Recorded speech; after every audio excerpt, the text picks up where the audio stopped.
Splinter Cell is a series that has gone through a lot of twists and turns over the years. The first game broke new ground in the stealth genre when it was released in 2002, and its two sequels are some of the most well-regarded games of that console generation. Double Agent was fine, though its focus was starting to get a bit blurry and weird. But then Conviction came out. While certainly not a bad game by any measure, it was very definitely not a traditional Splinter Cell game, opting to go all out with the balls-to-the-wall action and making it extremely difficult to actually play the game stealthily, though it was technically possible. So, it wasn't a huge surprise when people kind of ignored the next entry in the series, Splinter Cell Blacklist, especially after it was announced that they would be getting a new voice actor for the main character, and started putting out these very action-oriented trailers set in drab desert environments.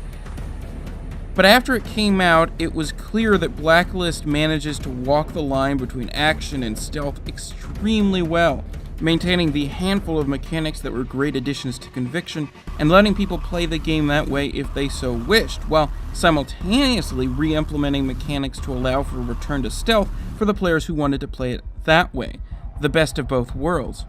The game manages to maintain this delicate balance in a few different ways, though the most prominent is its scoring system, split between three different disciplines: Ghost, Panther, and Assault. Each of these different approaches awards you with points that you can use to buy new gear that gives you even more choices in how to approach things. Ghost is the sort of traditional Splinter Cell approach. Don't kill anyone, avoid everyone if at all possible, and if you can't, silently knock them out.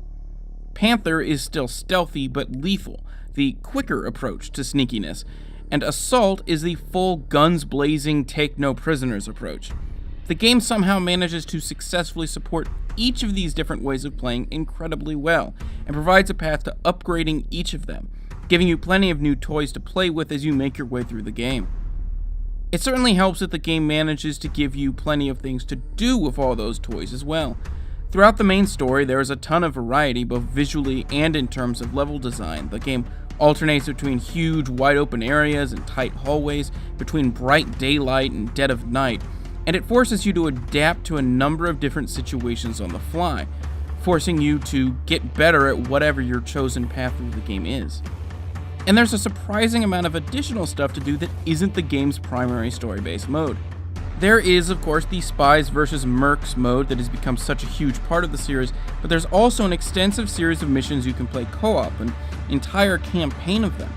Perhaps even more interestingly, if you're really into the more stealth-focused aspects of the game, there are even a series of missions that require you to play them completely undetected for that little bit of extra challenge. And it's good that those things are there, because sometimes I needed a break from the main story.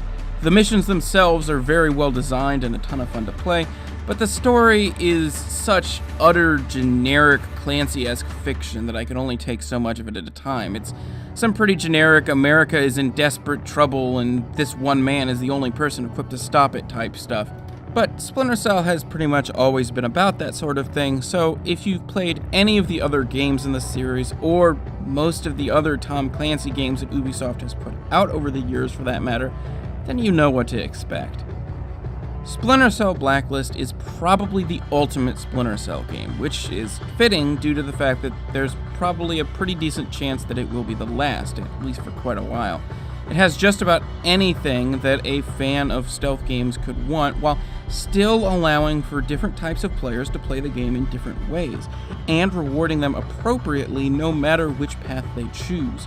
The perfect balancing of what the hardcore fans want versus what should do better in the market at large. But sadly, looking at the sales numbers, it seems like Blacklist didn't do very well with either group.